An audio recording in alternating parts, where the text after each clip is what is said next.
Fellas, head on down to New Generation Barber Shop, right off of 2600 McFarland Boulevard East, Suite C. Go ahead and get you a fly cut from my boy Fred Brown. You can hit him up at 205-292-4995. Also Sam Brown at 205-722-8506. And how can I forget about my boy Amp the Barber? Hit him up at 205-561-7473. Check him out, y'all.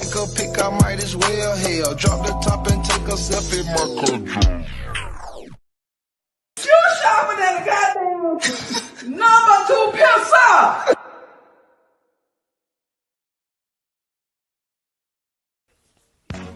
Head on down to Archibald and Woodrow, some of the best barbecue in Tuscaloosa, Alabama, y'all.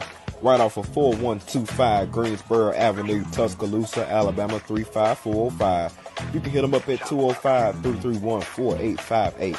Also, you can find them at their other location, 1211 Martin Luther King Boulevard, Northport, Alabama 35476. 205-345-6861. Tastes so good, make you want to slap your mama.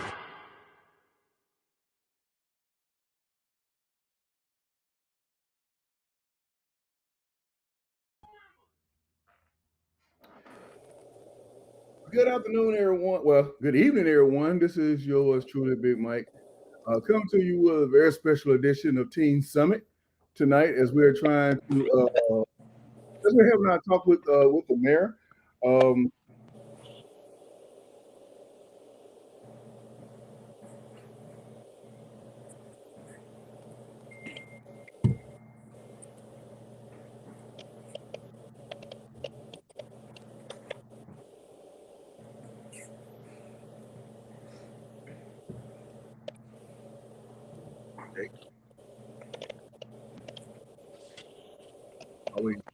Are we live?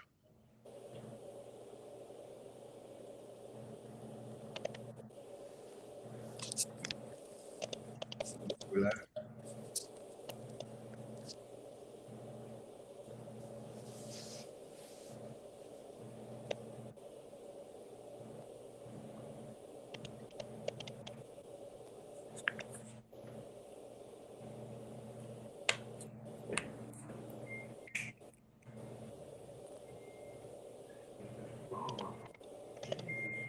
Oh, everybody.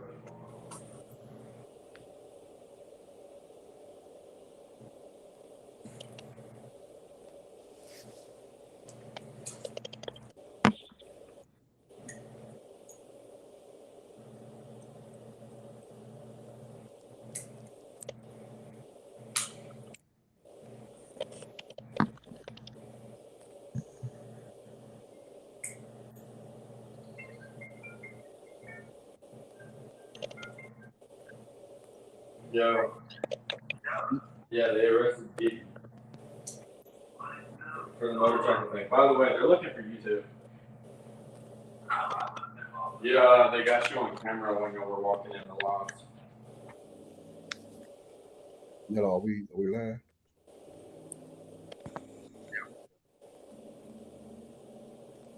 Okay. All right. I'm sorry about that. We had a little glitch right there, but we got everything taken care of now. Once again, we're here discussing the violence that we have going on and how we can help our youth here in the city of Tuscaloosa. Joining us tonight, we have distinguished mayor of the city of Tuscaloosa, Mayor Maddox. How you doing tonight, sir? I'm doing well. Thank you for having me. Very, very, very, very honored to have you on the show with us tonight. Of course, I have the panel from the Teen Summits. We have Amaria. Hey, Mike, how you doing? Yeah, I'm Doing good. well. That's good to hear. And we have a newcomer to Teen Summit, Miss Shy. How are you? Hey, I'm good. How about y'all? Very, very good. I can't see who else we got on with us, Mello. Xavier. Oh, okay, we got Xavier on also. Xavier? Can y'all hear me? Yeah, we hear you Yeah. now. How you doing?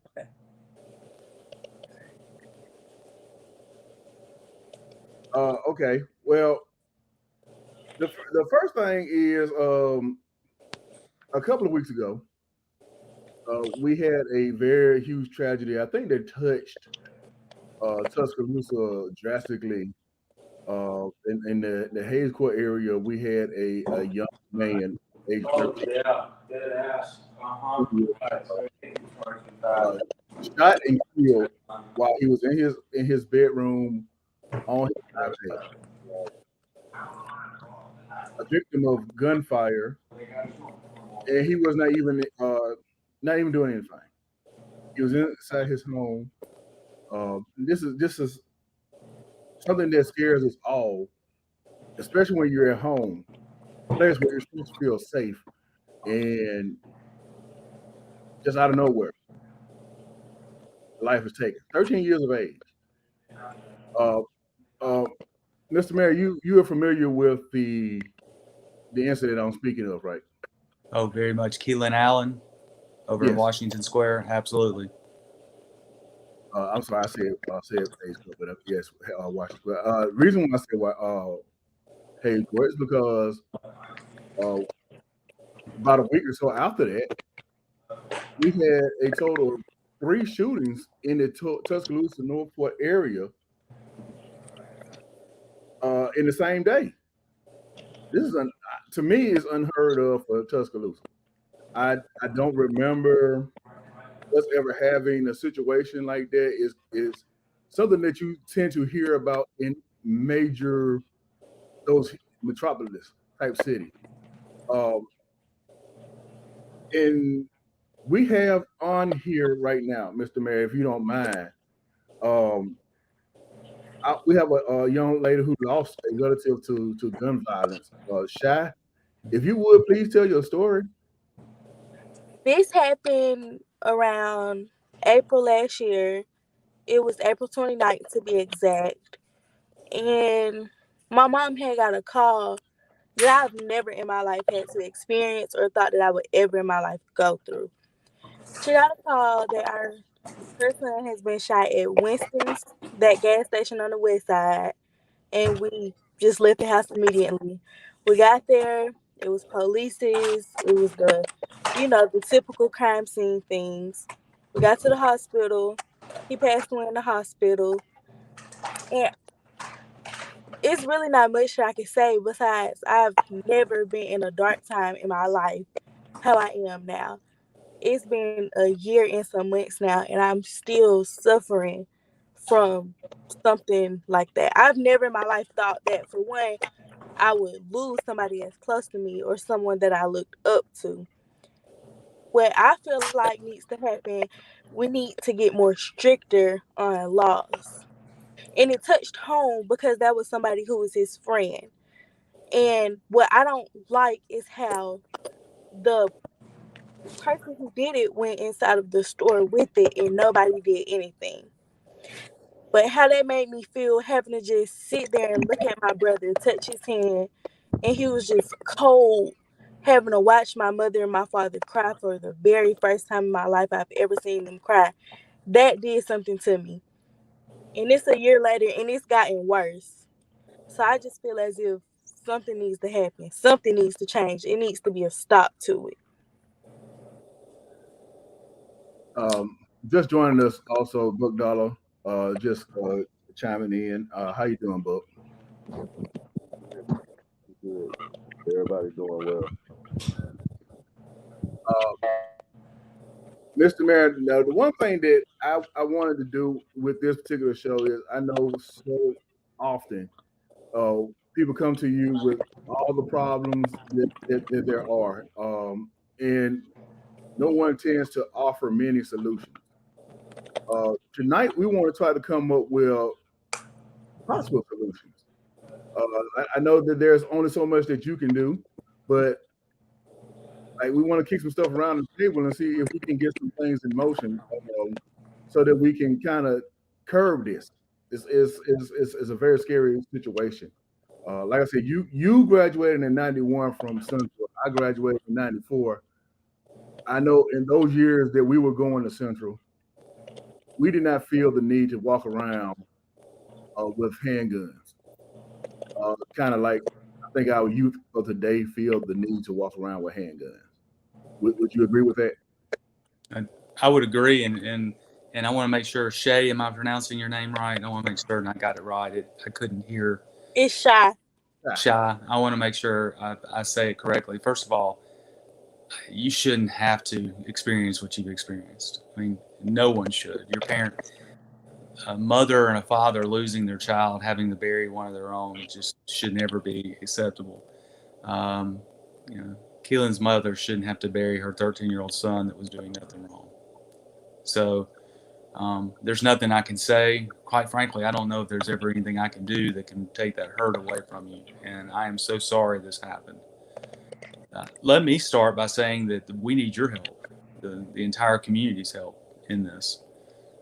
I can't speak about specifics of an investigation, but the different incidences that have taken place in the past few weeks, these individuals are known to law enforcement, and they have been arrested and rearrested multiple times. And that's where the city's responsibility ends. It's not the city's responsibility for the court system, which, by the way, is so backlogged.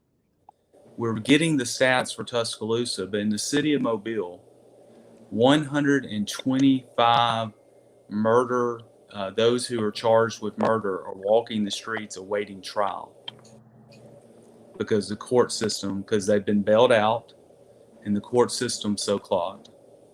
I would imagine that number's in dozens here.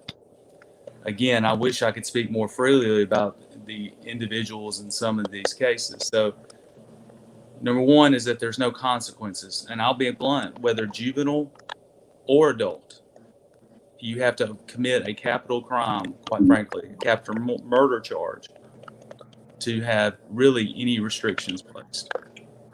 Number two, and you mentioned this, Big Mike, the amount of guns on the street is more prolific than any time I can ever remember.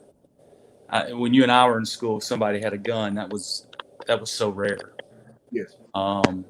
Now we're seeing, 12, 13, 14-year-olds that feel disrespected, pulling out handguns to try to solve the problem. And make it even worse is that, no experience of how to handle a firearm. That's why you see dozens of shots fired and the intended target not being hit. But, an innocent young man like Keelan is dead. And so we need your help. And so, especially with our state legislators, they have to fix these issues related to corrections or courts, mental health. The city can only do so much in that realm. Now, then let me say one other thing and maybe more questions. Please go to unity.tuscaloosa.com and view our draft recommendations that we spent a year working on, because this has got to be more than just a law enforcement. This idea that somehow you're going to lock the door and throw away the key is not going to solve these issues. There are economic reasons, there's societal reasons, there's educational reasons, there's housing reasons. We've got to figure out successful strategies to attack all of them simultaneously, because this crisis that we see is repeating itself in cities across the United States, but we can't accept it as norm. We can't accept what happened in Shy's case. You just can't say that's okay. We can't say to Keelan's mom it's okay. We've got to continue to fight this on many different levels and in many different ways. And the community, the city needs your help. And, we need your help. Speaking of economic and educational, as far as that goes, we have discussed on the summit before about after school programs for our youth, like trying to get something for them to do between the hours of 4, and Daryl, if you can, was it 9 or was it 10? You remember? At least 9. At least 9. 4 to 9. After school programs that can quite possibly entertain and keep our kids motivated and perhaps maybe even have them in a direction in life that they don't just go home, sit down, or actually walk the streets. Keeping them off the streets in the aspect of having guns, shooting up everything. Not saying that they do, but one thing leads to another thing. Where does the city stand pertaining to that? And this is part of our Project Unity recommendations, and I think it's going to be something that is paramount, because you're right. We have this gap in that 4 to 11 to 12 time frame among especially our juveniles, where there's nothing for our juveniles to engage in. There's any program activities that are positive that to engage in. So how do we solve that problem? One is that on every corner of this city, there's a $30-50 million facility called a school in the city of Tuscaloosa. And that school has Wi-Fi, it has gyms, it has tracks, it has computers, it has staff, in some cases, all the way up to a doctorate that are trained in these issues. We have got to throw away this agricultural norm that school is from 7:30 to 3:30, and then we close the doors. To do this, we're going to need a partnership with our school system. Why do buses have to stop running at 4 o'clock? And so we're going to do this with Benjamin Barnes, but you don't have to build a lot of facilities. We've already got the facilities that the taxpayers have paid for. I've had some very positive discussions with our superintendent, Mike Daria. I can't remember if it's next week. I want to say it's next week. The city council members are meeting with the school board members, and I've asked Mr. Crow, who served on the school board, and Mr. Wilson, who served on the school board, to please bring this issue to the forefront. We need a more dynamic partnership that allows our young people to be able to stay in a positive environment and at facilities that could actually meet their needs, from Wi-Fi to sports to academics. And there needs to be programming around it. And the school system shouldn't feel like it's alone. The city funds millions to agencies that need to carry out this purpose. And I think that's one thing we need to do at the city, is hold these agencies more accountable. Last year we brought to the attention the para, because the city contracts out as recreation, that we had a dearth of people participating from West Tuscaloosa. To Para's credit, and I give Jay Logan a lot of credit, they've made some really good strides. The Benjamin Barnes Advisory Board has made some really good strides. We've got to make certain that those opportunities for, whether it's youth recreation, coding, whatever it may be, that they're plentiful, and we're going to need that partnership. The school system will be the most important element, in my opinion. And then we got to figure out how to fund it. But I think you will see that the city is very willing to put some money in. We're doing it with summer learning. We're doing it with pre-K. We're doing it with dual enrollment scholarships. I think we're very open to doing this, and I feel like there's very positive momentum.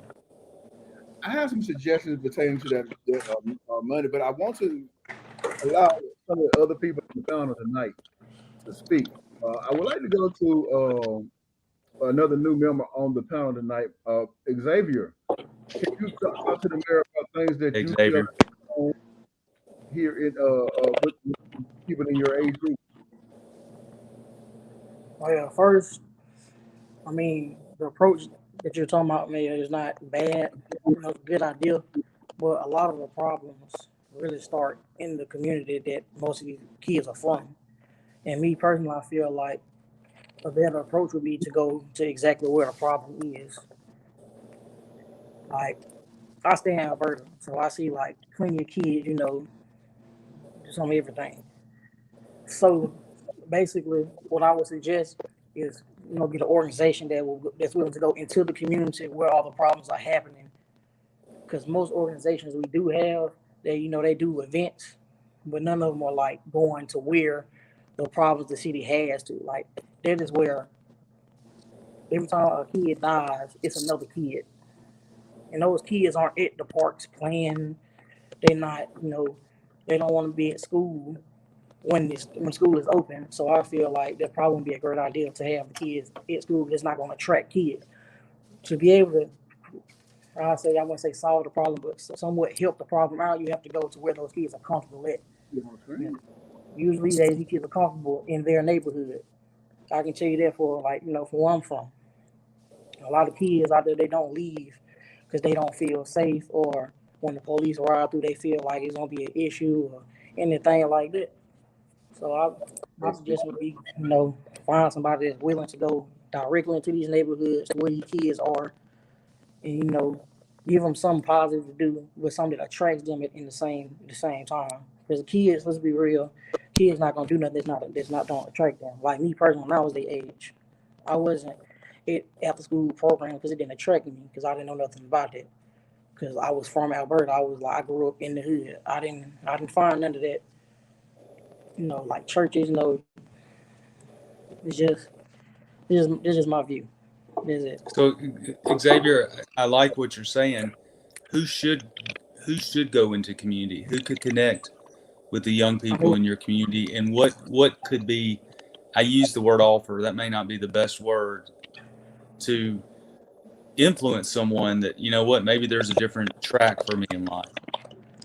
I don't know if you noticed, but my mom, she works down there like where you at, Latanya Empire. I'm the one she told you about with the organization. Recently, I have linked up with another person in the organization. We have actual plans to do more things to go directly into these neighborhoods and get with these kids before they get too old or worse things happen. Like my organization is NTF, No Tear Foundation, and then we have MS Studios. We're a combined organization. We're working now to do MS Studios, which is ran by Carmelo Hare. He actually has been doing things for years, but I'm just now getting more involved, and I've been working with him recently. And we are more than willing to go into these neighborhoods and anywhere else where all these problems are happening and go directly to it.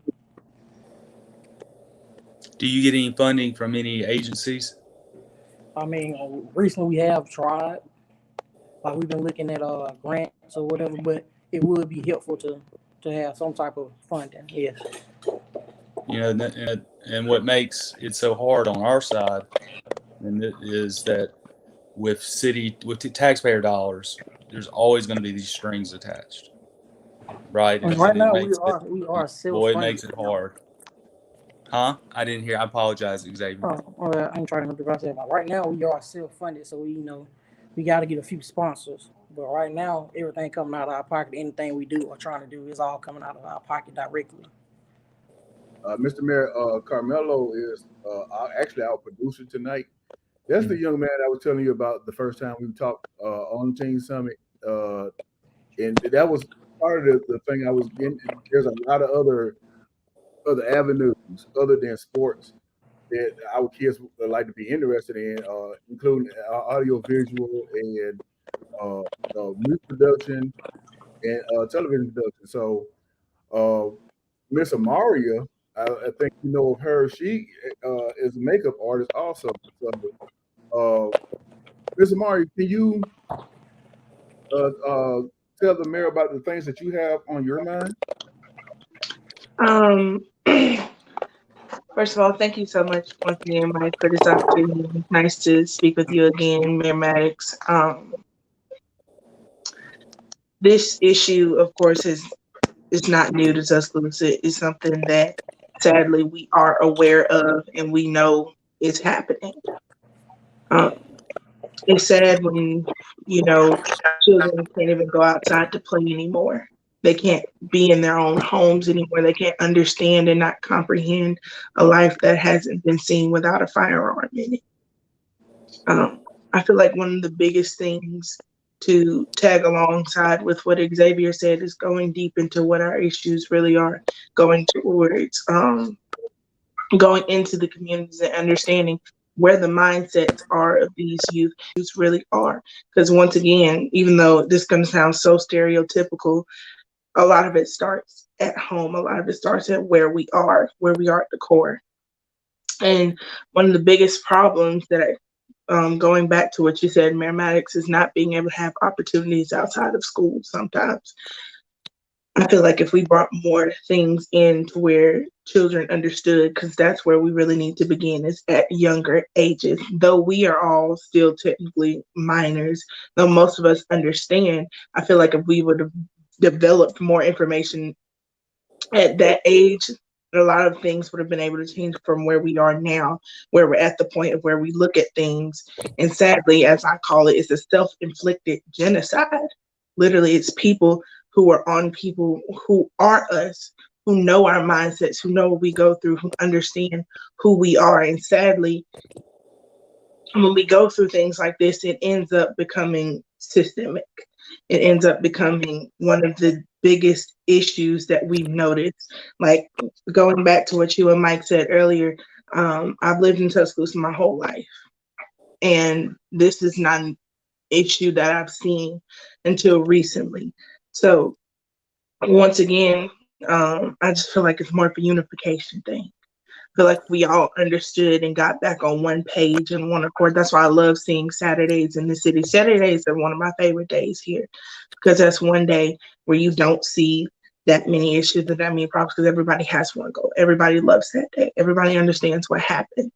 I feel like if we can make every day like a Saturday in Tuscaloosa, then the self-inflicted genocide would end up, even though we may not be able to cause it to bring to a full stop, we may be able to minimize the issue and then being able to take the efforts into making it eradicate.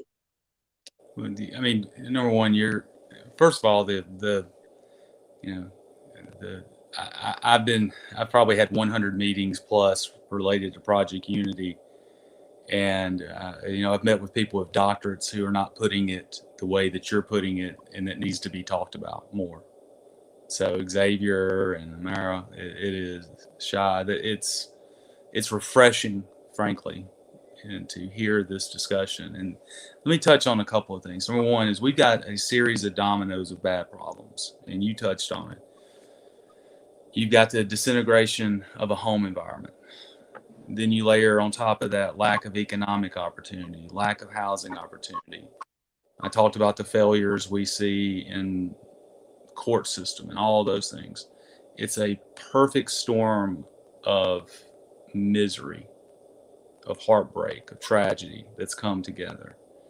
And so how we unweave ourselves out of that is difficult. One of the things that Big Mike, you touched on that we've taken to heart is our plans are to take the Gateway in Alberta and try to replicate what the Chicago Public Library did. They basically created a digital studio, graphic arts, digital arts, soundtrack arts, coding, everything that you can think of, video production. That's probably not the right term for it. We want to build something that young people want to come and migrate, use their talents in technology, in electronics, and put it to a use that can give them a profession. I mean, they're doing it right now with one of these. They're doing it with their phone. Let's go ahead and put those skills into place, put them with people that can connect them. I think the story out of the Chicago Public Library was Chance the Rapper. That's where he developed the skills to make a successful career. We want to mimic that. The next thing that we need, I say we at the city, is that we need to know the individuals who have firearms and are, and this is where Xavier hit home. And I'm asking the question, help me with an answer. What is it that can talk that young man or young woman into giving that up? And they feel they need it, but for protection. They feel they need it if they're disrespected. They feel they need it to have status, more so than any time I can ever remember. And so those are the things I hear in the after investigations. How do we go into that community, and who should go in that community, and how should we go in that community to change that dynamic? Well, for me personally, I feel like the best thing right now, especially since you did mention it, a lot of us who are on here, we have the advantage of understanding things a different way and being able to understand more mature situations. I feel like if it was more youth on youth work, because sometimes, I know even with me at a younger age, I wasn't able to always comprehend it from an adult or someone who was over me. So I feel like if more youth like myself and Jay Sean and Shy and Zay, if more of us got out here and we understand and we honestly got to them at the age that they're at and develop more of a personal relationship with them and understand where their hearts are and understand where their minds are and help them lead them down a path that is more correct than what they've been able to see and understand. Xavier, Shashan? You called my name? Yeah, I was just, what do you think? I'd be interested, Sir? who. Do you have anything you want to say pertaining to? Well, it'll be somewhere in between the lines of what Amari was saying. I think we should catch them, and something what Zay said, like catch them at when they're young, and just like persuade them and influence them to do what's right and to not result into like picking up a gun or something like that. Like just catch them while they're young, because when they get older and older like us, it's hard to teach us something now. And I know from experience, what I'm stuck on, what I got taught is what I'm stuck on. But if somebody come new and try to tell me something different, it's gonna take me a while to adjust. They're just like a fish. If you take a fish out of its regular environment, you're gonna have to let that fish acclimate in a bag, in a whole nother tank for it to get used to, you feel me, its surrounding. So I feel like you should catch them while they young, while they vulnerable, while they got a new brain, while they still learning. Because the older you get, the less, I ain't gonna say the less you will learn, but the less you have intentions on learning new things, because you already stuck on what you know. And if you already stuck on what you know, you feel me, that's what's gonna help you get by. What do you think's too old? You say catch them while they're young. What do you, in your opinion? Now I feel like around the age of 20, 17, well, I ain't gonna say 17. Yeah, around the age of 20 is probably about almost old, but now in our generation, not the generation before us, but this generation now, because it's people younger than me carrying guns and slinging guns in the streets. But let me tell you, the only gun I thought of when I was little, with the little gun you buy the little red things in, like the little revolver, and they make the little pop noise. That's the only gun I was thinking about when I was little. The little firecracker gun. That's the thing, Mr. Mayor. Like, we discussed the fact that there's a lot of different organizations, little programs for kids right now, but when they get to be like 12 years of age, all that seems to stop. PAL had baseball and basketball, and I think most of that stuff stops here, if I'm not mistaken, because Buck, you're a member of PAL, right? Yeah, I joined in with SIBO, me and Big Boy, and like I said, this summer we had the youth baseball league that we were doing, and right now I'm coaching the basketball team over at the PAL gym at Kings Court. And the cutoff for that is like 12 years of age, right? Yeah, and the reason with that right now is because like the mayor said, you do have middle school, once they get to be the age of 12 and 13, they have the opportunity to play for their school. So you can play for West Lawn, Eastwood, what's the other one? I know I'm old, y'all. Northridge. Yeah, that's right, Northridge. You see what I'm saying? So they have the opportunity to do that, but when you're talking about elementary age, no, outside of maybe the YMCA and so forth, this is an alternative to that. It's just and pair. You see what I'm saying? So it's not like those things aren't available, but it's something that I jumped in because now I'm working for the city school system. You know, I used to work for the city of Tuscaloosa. Now I work for the city school system. So I don't live, you know what I'm saying, within city limits. I haven't for probably the past 15 years or so. But I am from Tuscaloosa. I'm from 10th Avenue, you know, Rosedale to be exact. The thing about it, from my experience, y'all, is that if you don't get to them on the elementary level, by the time they get to middle school, that's where you make the turn, either going left or going right. I came up in the 90s. I agree. You know, I graduated in the class of 2000. Right. So the difference is that guns have always been available. Let's just be honest, y'all. This is America. We love our guns. Whether they want to come out rightfully and say it or not, we're probably one of the only countries in the world where that freedom to carry it is there.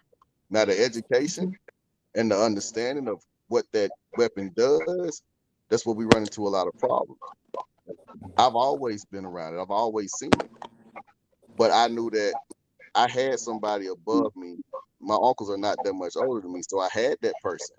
And believe it or not, you know, the mayor coming on and speaking up and actually putting himself out there, that's a great move. But actually him going over into the neighborhood, talking to those youth, like Xavier said, that's not really going to work. Yeah. And a lot of times what we're having going out into the communities are people that are polished, that are shined up. Where really the only thing that I would have grasped at that age was somebody who looked like me and indulged in some of the things that I did. You know, when I was coming up, the guy that I wanted to be like was the dope pusher, the gangbanger. You know what I'm saying? That was who held status in these neighborhoods. And it still does. Even when one goes to prison, guess what? You got 2, 3, 4, 5 more guys willing to step up and be that man. So when I sort of agree with what Xavier is saying, it's cool to have the community leaders or whatever, quote unquote, to come out, the ministers and people who have some status, but that's not reaching those kids over in Creekside. We're just You a know, bunch of suits. I called it Robinson Garden. You know what I'm saying? That's not reaching those kids in Hayes Court. When I have some of those kids that come into my classroom Monday through Friday, those are not the people that they talk about. Those are not the people that they idolize and pattern themselves after. Unfortunately, sometimes the people in their household are not the ones they want to be like. And you know, mom and dad may get up every day because some of the biggest gangsters I knew had 2 parents in the house. And they came from quote unquote middle class, you know, neighborhoods and stuff. We're talking about the Skyland Parks and even nearby Idlewood where you grew up. You see what I'm saying? It's not, you know, it's not necessarily always a reflection of home. It has more to do with self. So truthfully, I'm right along with Xavier. I love what I'm hearing from y'all. You know what I'm saying? Because what y'all are saying is it's real. It's not buttered up. You ain't putting nothing extra on it. You're being uncut and raw. And I appreciate that. Because that's really what's going on. And I think for right now, we're gonna reach that trouble group because those guns are there. I'm talking about 9 and 10 years old. We had them where we was at. But it's the caliber, like I think I was talking to you about before. We're talking about AK-47s, AR-15s. Yeah. I didn't know a 13-year-old with that. You know what I'm saying? But now, this is what we're seeing. It's sadly common. Yeah, let me ask you this question. I mean, I'm sure you wouldn't be surprised. Everybody comes to the city and wants money. And they say that their organization can solve the problem. You just give us money, it'll solve the problem. Who would you say is doing a good job out there that can make a difference, that could connect? I mean, and to avoid saying anything negative of anyone, who should the city invest more with to do more things? I think just with a little bit more thorough research, the people that are coming to ask for you, just check their backgrounds, check the things that they've done. You know, I don't want to be too specific because there are people who I know will go out there and don't ask for money. They just want to have a platform to have some support with what they're doing. It's not even about the money because they understand that there's some stuff that they may not want to touch. I know a few guys have been, like I said, my uncle now is on the council. You know what I'm saying? So I know his life personally because I was right there in the shadows watching it. And to see him, you know what I'm saying, up there.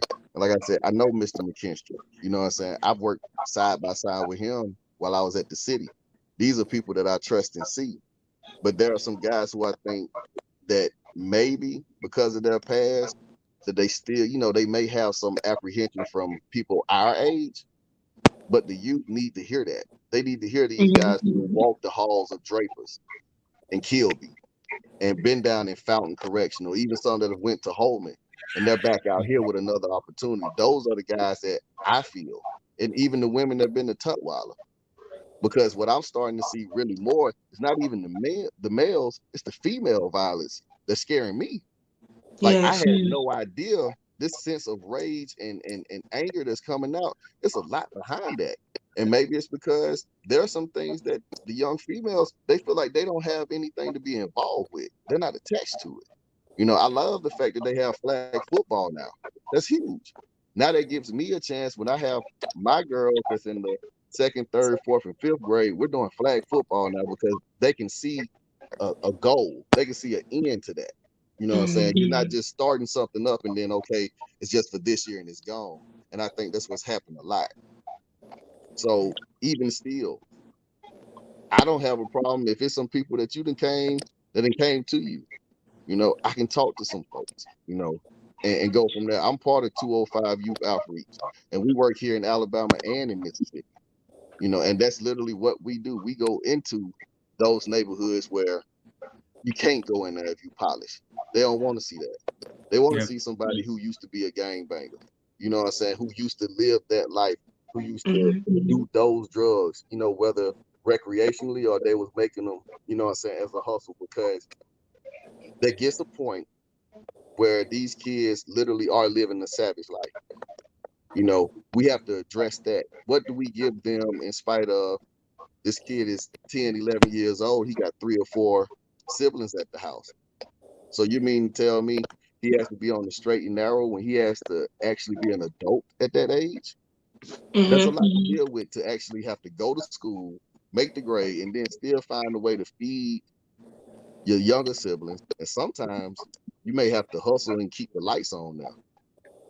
This is not me. How do you change that? How do you change that dynamic? That's something I've been really trying to see. Because I'm It's like, more what of a more could systemic there and be asked to economic do? thing. I'm sorry, go ahead. What you say? Sadly, it all boils back down to what Mayor Maddox said. It's an economic thing. It's essentially that's what it is. It's an economic thing, and what it ends up becoming is it all boils back down to their mindset. They see what's going on around them. They see someone who is struggling, so mentally they feel like on the inside they have to step up. And sometimes, once again, it all comes back down, even though we are youth who are taking on these responsibilities as being the ones who step up, it also comes back down to the adults. Sadly, the adults in certain areas and the adults who were raised in the exact same way as that child was, sadly, they teach them the exact same thing, which leads us right back to the issue of where we are now, of where we're sadly losing young people like us who had the beautiful potential of living a wonderful life and living up to that.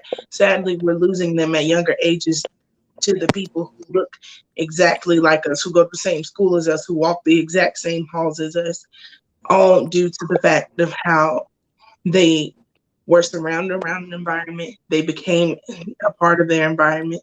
It all boils back down to once again, systemic issues. We go through a school system that only teaches us, sadly, the educational portion of it, but we don't have a more real life portion of it. We understand that our education is important, but what else can we do outside of having our education that can not only socially advance us, mentally advance us, but also economically advance us, so we won't end up in these same issues and making it the same cycle over and over and over. Look, Mara, you are dead on with this. I mean, the one thing I've talked to the school system about is we know in third grade, at least within the city schools, we can identify every child with reading deficiencies, and all the data tells us those individual children are going to be the most at risk for whatever may be out there in life. That number is probably, let's say it's less than 1,000. Why can't we begin to focus at that point on those young people in a positive way to begin changing outcomes? We know it then. I mean, it's going to be harder, no matter how good the person is. I think it's going to be hard to go in a neighborhood setting and convince an 18-year-old that's had to hustle since they can remember to all of a sudden change their life around. I think we've got the intervention part has to be at that early age, long term, to create long-term success. And I agree with you. We've got to change the way we think about school. I mean, we have those, I call them babies. We got those babies right there. We've got social workers, we've got nurses. What can we all wrap around to give our children more chances at success? So if they're coming up in an environment, and I say that more, I don't have an answer, I think, but we've got to, we try to solve this problem with, this is really a new problem and we're still throwing old solutions. We too, by the way. I mean, we're guilty too. So what do we got to think differently, asymmetrical, and about how we want to do it. And I'm frustrated. Everybody just goes back to the same old thing, and that same old thing is not going to change the dynamic. And to tag back on what you said, Mayor Maddox, especially in the school systems, even though we have disciplinary systems, what I feel like, and I've watched it happen, is sadly our disciplinary systems end up training them for a mindset that leads them into an even larger system. I've said this before, and sadly, I've watched it happen even with some of my peers, is that disciplinary systems and even being in the school systems lead us into ending up in prison systems. It literally ends up becoming this huge cycle because we feel like, oh, okay, if this happened to me in school, then this is who I am, this is what I know, this is where they categorize me as. So now I'm stuck in this one area, and it literally just becomes, once again, a cycle, and it repeats itself over and over and over. And sadly right now, like you said, Mayor Maddox, because we're using old solutions to, sadly, in our city, a new problem, all it's continuing to do is drag old issues, new issues with old problems. Mm-hmm. Well, I do think the city schools has done something. They started a summer learning program, which is 6 extra weeks of school. That is a great idea. We need to do more in that area to expand those opportunities. So I'm with you on that. I think they're on the right track. The other thing though, we've got, I think that's the long-term solution. The short-term solution is how do we reach our young people who are lost today and convince them there's a better pathway, because ultimately the other pathway, you can't outrun it in the long run. You may outrun it for years, but ultimately it's going to end in tragedy for yourself and for others. And I feel like going back to 1 second, Mario. DJ Mello just stepped in. He got something he wanted to say. Go ahead, Mello. Hey, how y'all doing? How everybody doing? Hope everybody's fine and well. Y'all said a lot. Y'all covered a lot, so I don't feel as if I have to say much for as what's already been spoken on. But I do want to say this to any young people that's listening in the streets. I just want y'all to really know and understand the thing about a bullet is it doesn't stop. It won't stop to give a child a chance. It won't stop to ask what's wrong. It won't stop to say enough is enough. But you have the power to do so. You have the power to not even pull that trigger. You have the power to simply just leave it alone. On a day-to-day basis, I see too much, and we're guilty. We all guilty. All those young people, we guilty of saying free the bros, free him, free her. But we don't say too much of don't do it, bro. Rethink that. Let's take a different route.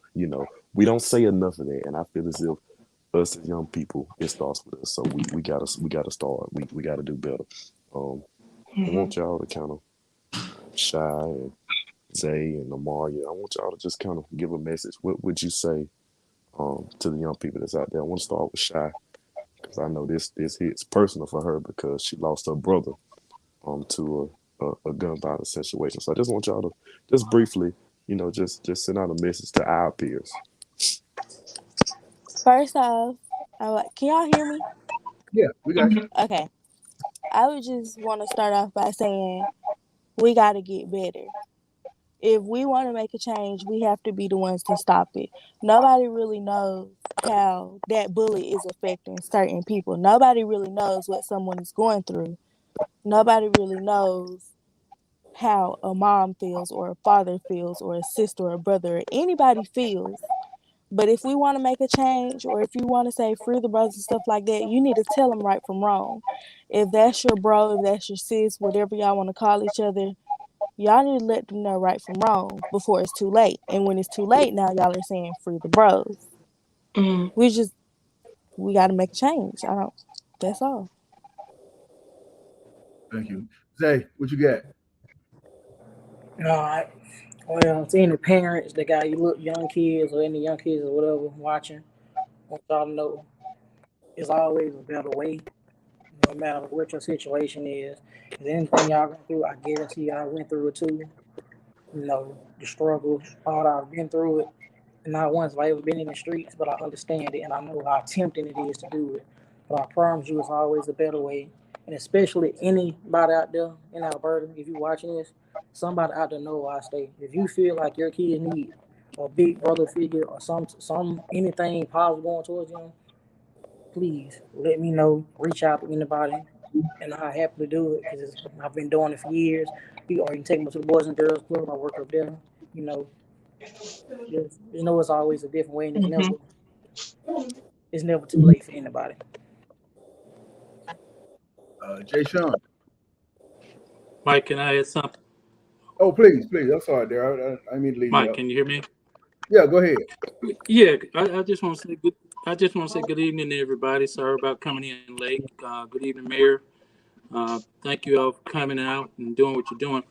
The mayor asked earlier, who can we send to the community, or who can we suggest? I've been talking with a young man named Tim Robson, and I think his program that his program that he has in place is a program that you can send into these communities that will make a big impact, make a big difference, because he's more connected in these communities with these young people.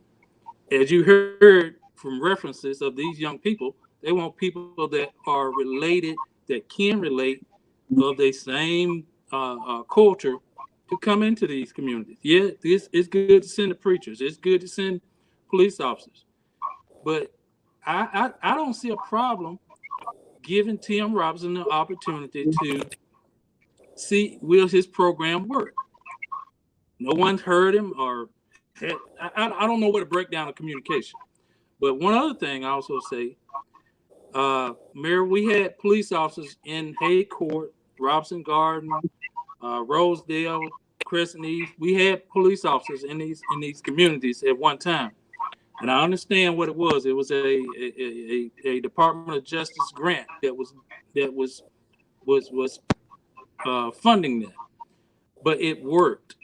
It worked that the police officers was in these communities. They were not only in that community, they was also expanded to existing communities around the housing areas. And the gunshots, the murders, the assaults, first degrees, what wasn't happening, because I'm witness of being in these communities. So the people felt a trust in the officers that were working daily. That was my job. That was my job, Monday through Friday, and sometime on Saturdays, working directly in these low income areas, and the people found trust in the officers, and the crime rate eventually must have went away because they did away with the officers. But then again, they say also the grant ran out, but it was working. And I think if you could repolish the idea or the concept of that neighborhood policing officers or hood officers or whatever you want to call it, it would still work. We had 2 or 3 murders in the Hague Court.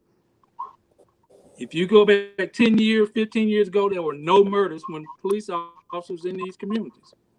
Community policing work. I think we need to find the funding, or we need to reassign the officers back to the communities where this is needed. Now, there's other programs. I applaud PAL, but PAL has been around for a good little while. PAL need to expand his hours. It's in McKenzie Court. It need to expand his hours from 6 p.m. or 7 p.m. to 9 p.m., 9:30. I mean, those are some of the new changes that we just have to adjust our lifestyle to do. I left my family from 4 to 12, sometimes 5 to 1 for years to serve the community, and those things work.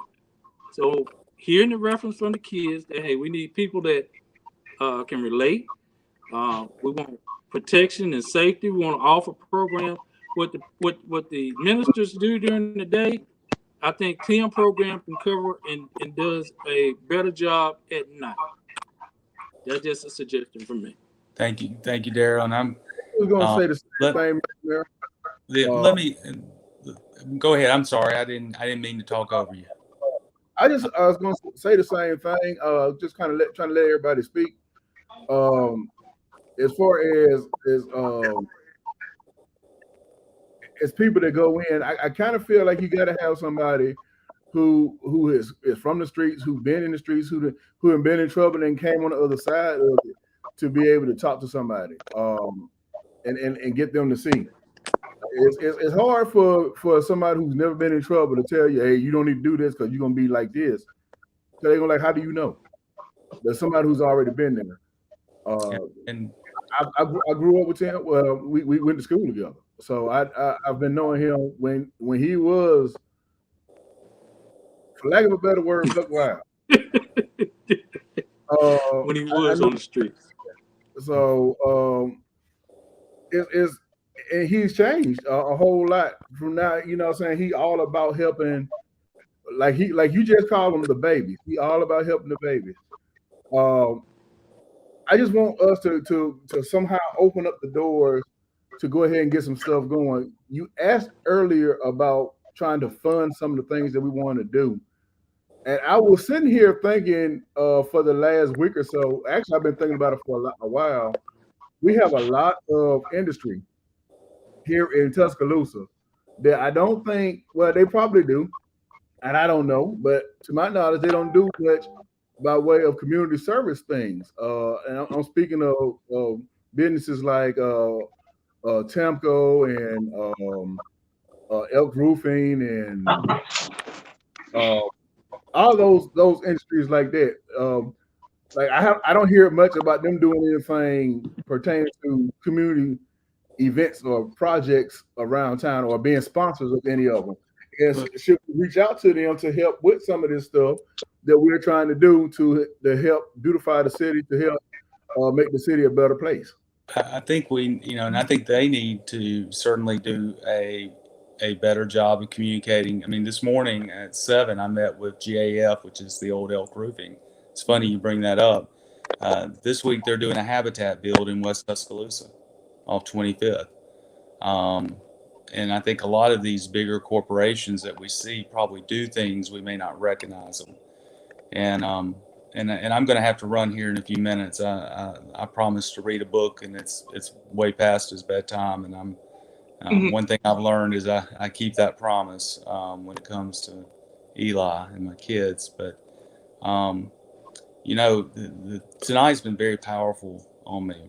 And so first, I want to thank you for doing it. 2, I want to talk a little bit what Daryl talked about. Another program that seemed to work, I know Chief Blankley has mentioned it, Chief Sanders has mentioned it, was the old DARE programs that eventually evaporated. And that's something that we're going to be looking at. And Chief Sanders, who's been a fantastic addition to our police administration, getting to that community policing model is where we want to go. I don't know if it exactly would mirror the HUD model that was in place 2 decades ago, but I certainly see a scenario where those relationships, as Mr. McKinstry talked about, can be cemented in the community. We just passed a new pay plan because we were 20 plus officers short. We were losing an officer about one every 2 weeks. We just didn't have the manpower. We still don't have the manpower, but we hope to build that manpower back to be able to do it. As for Tim's situation, here's good news, bad news. Let me start with the bad news. The bad news is when you get city funds, it's very rigorous, and you have to go through all the auditing processes. Under Alabama law, all those dollars have to flow through certain 501c3s, meet certain criteria, meet auditing requirements. It's intense, and there's no way to get around that. But we also know that there's agencies like Tim's that they've started. It's grassroots in the way it's structured, and it may even be faith-based as well, and that they're doing some good work. So how do you figure out how to help those programs where the city may not can directly fund, but maybe assist in directing people who want to do more? In December, I'll be recommending some changes in the city, and one of them is to create a Department of Youth Services. We may come up with a better name, but that's a recommendation that's come out of the task force. And the city, we need a division that thinks about this every day. Right now we have the school system, and then we ask TPD to do some things, and then we ask community and neighborhood services to do some things, but there's really no everyday focus on this issue. What Xavier talked about, who is the best person to go into the streets? And then once that person goes in the streets, how do we connect them to whatever they may need to unwind themselves out of a situation? This is something that I feel very strongly, and I've come to this, by the way. I didn't feel this way 2 or 3 years ago. I would have probably told you we didn't need it. But, the only failure in leadership, I feel like, is not acknowledging a changing environment. And it's getting harder and more dangerous for our young people and for our entire community. And the old way of thinking is not going to solve these new problems. So tonight's been very powerful for me, and I can promise you we're going to keep this momentum rolling. And please visit our Project Unity site as well to see some other things we're doing. Thank you so much, Mayor Maddox. Well, thank y'all. Y'all have touched my heart. It takes a lot as youth to be heard sometimes, but to be able to sit down with you and be able to allow you to hear us and understand where our hearts are at, I appreciate that. I appreciate you, and I wish more people could see just how brilliant, smart.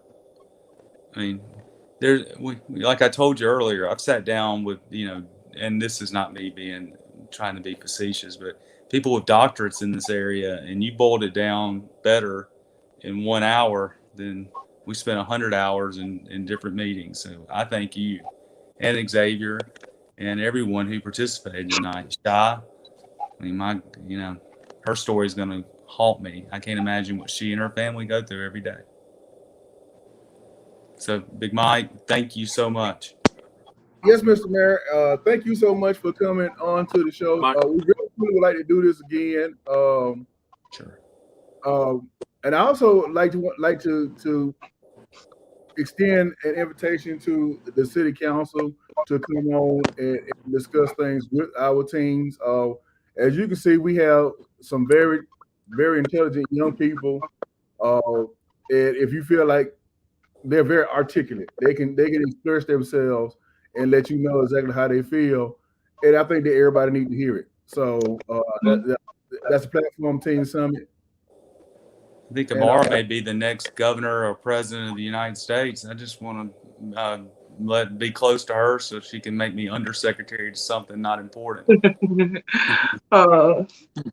Thank you, Mayor Maddox. That means a lot, especially coming from you, and with you working with one of the organizations that I co-chapter lead. It means a lot. Well, I'm in it. Y'all take care and have a good night. You Thank too. you. Yeah, this is a team summit Um, where we were just had a conversation with the mayor, and I'd like to say thank each and every one of y'all for being on. My Yeah. I was supposed to say my quick message because I forgot a second ago to do it right after Shy. But I just have 3 quick points. Number one, if you do, going back to what Zay said, if you do know somebody who you know of is in the streets and you are close to them, understand where their heart is at. Be that person that reaches out to them, even at the age that we're at, and tell them, hey, bro, think through your decisions first. One thing, I actually saw this on Facebook the other day. It said, take the time out to sit in the bathroom for 24 hours and imagine doing that for the next 25 plus years of your life before you take a bullet into somebody else. I saw that and it stuck with me. Second thing, get active. Get active because I'm guaranteeing you, as a youth who is active in our community and in our state in general, it is worth it. There are people who are willing to work with you and understand your mindset and know where you are to help you out. Third of all, never forget the past. Never forget the names. Never forget people like Zay, also named us 2 times. Never forget Kingston. Never forget Kaylin. Never forget Trinity. Never forget many, many other names that are known within our city of young people who have lost their lives. All of that is sadly traumatic to our generation, and we know it. We see it. We hear it. Never forget that past so we do not repeat it the closer we get to our future. The younger, right now, we are our present. We are who we are now. But going back to what we've pretty much talked about and covered this entire night, the younger generation underneath us, the younger generation of Gen Z, they are our future. We were our parents' future. We were our grandparents were our parents' future. They're our future. So now going back to talking to the youth of now, it's our mission. It's our mission to be the people who they look at. It's our mission for us to carry the torches and the mantles that have been passed down to us, so the younger generation of us understands that there's a different path and there's somewhere else for us to go outside of where we are. All right, thank you, Mario. Hey, Jay Sean, you said you had something you wanted to say? I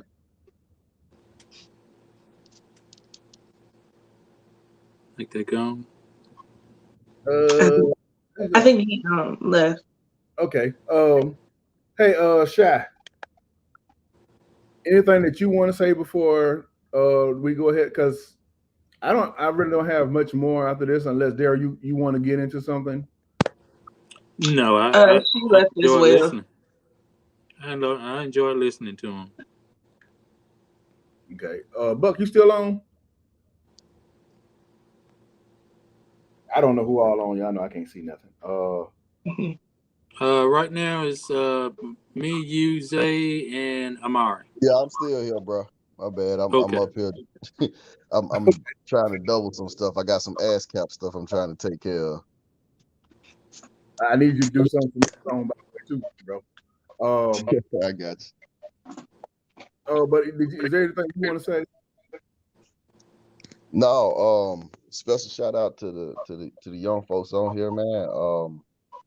Y'all have some incredible insight on what's going on, and keep speaking your truth and keep putting that work in, because there was a point in time where that wasn't really seen around here for real in Tuscaloosa.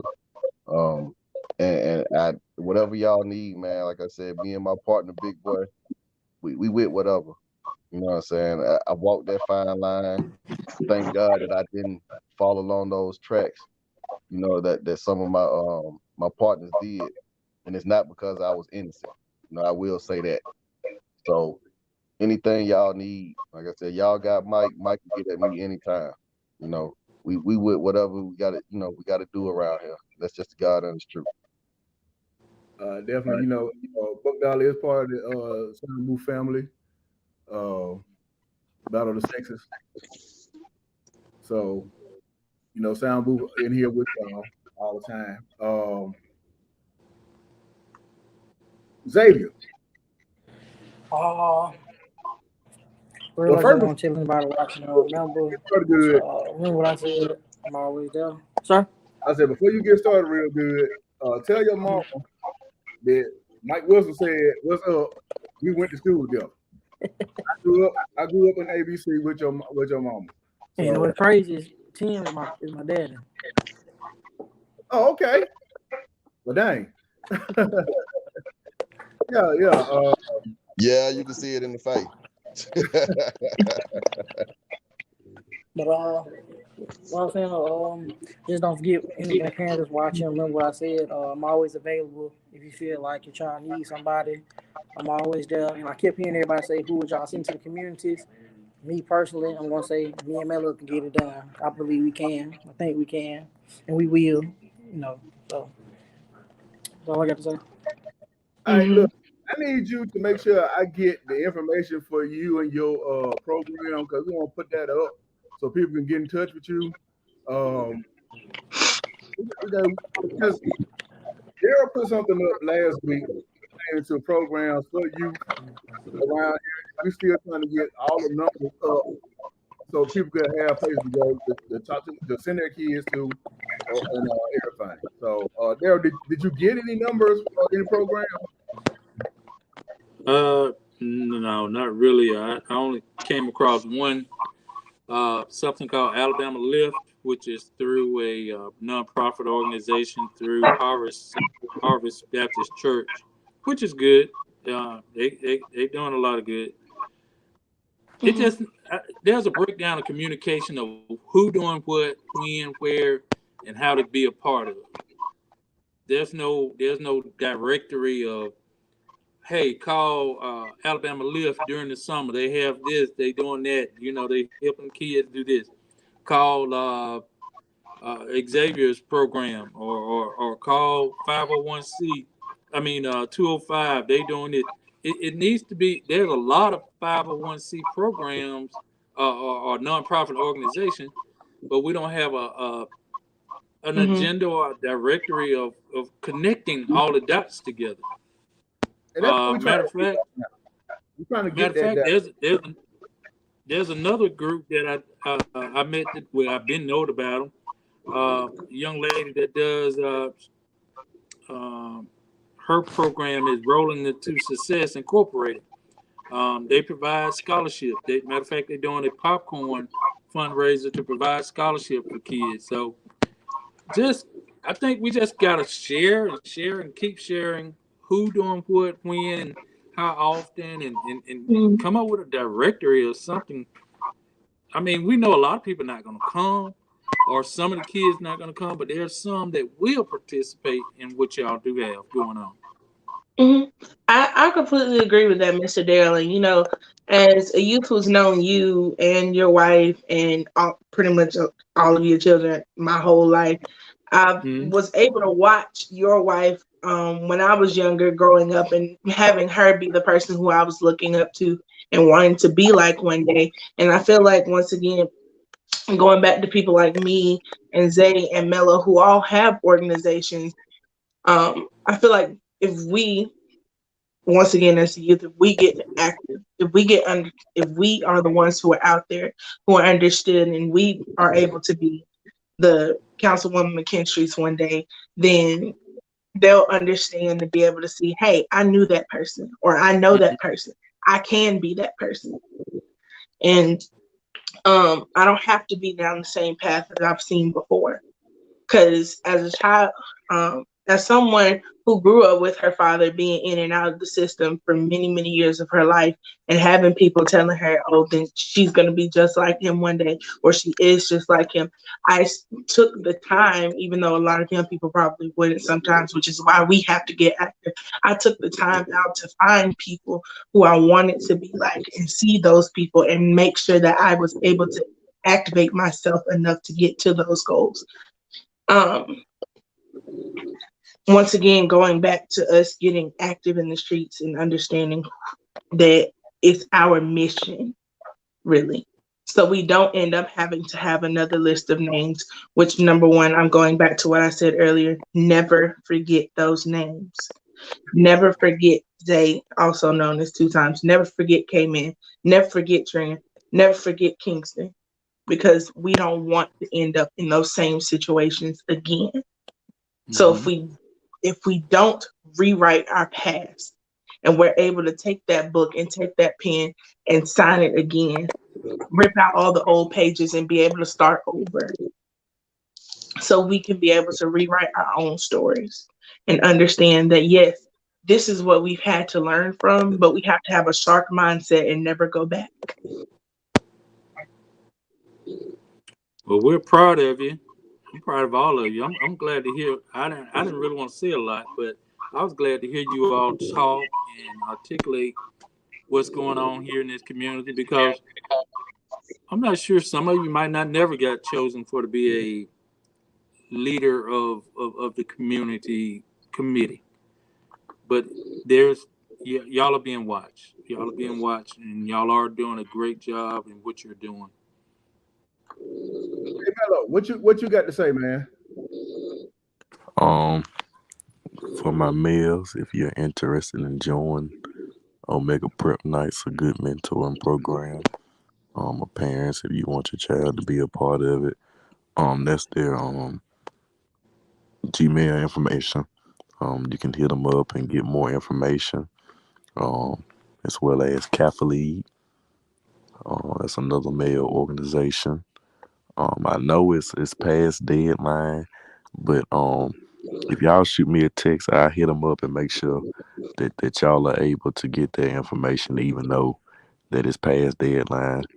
I can definitely get something worked out with them, as well as I don't have the flyer, but for Alpha Mu Kappa as well.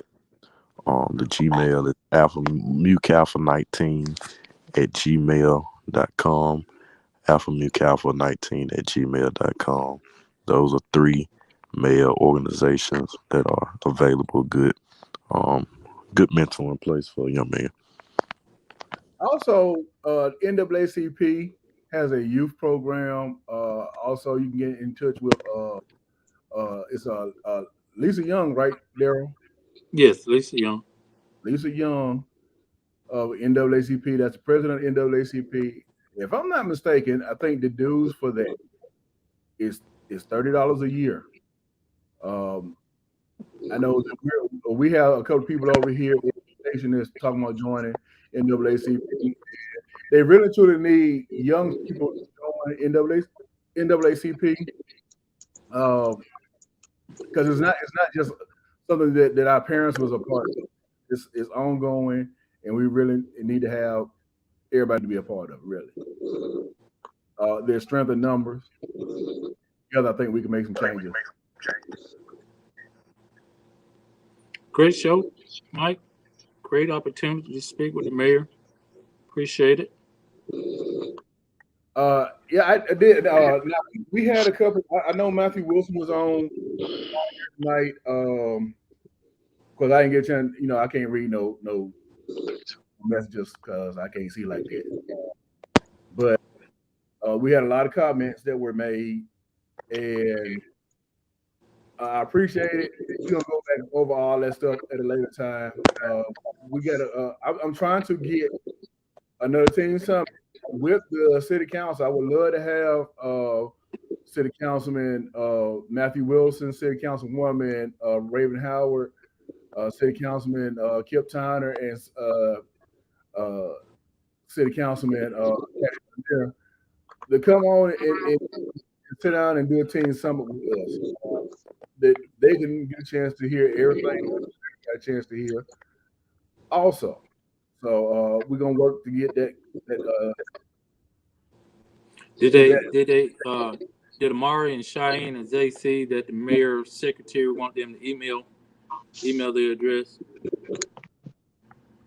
I did. I emailed her. Okay. Great.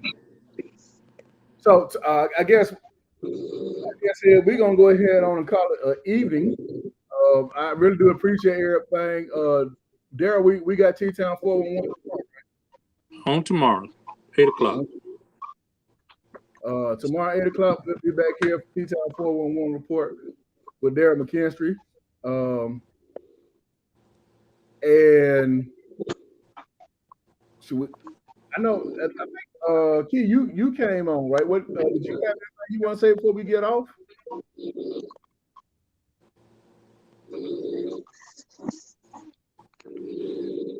Who we say? Porter. I thought I saw him on. There you go. Okay. Well, once again, everybody, thank you very much. I would like to keep in touch with your teams because we're going to, like I said, we're going to try to do. We got Mello and myself. I already talked about 2 other shows that we're going to do with the Team Summit. I would like to get it going back every week, but you know how that goes. I know how busy you guys are, so we're gonna see how that work out. Other than that, y'all have a good night. Please be safe. Supposed to be storming later on tonight, and it's gonna get cold, so y'all stay nice and warm. Tell your mama to go buy y'all some hot chocolate. Something. All right, man. All right, but y'all have a good night. We'll see y'all tomorrow. All right, you too. Thank you. All right.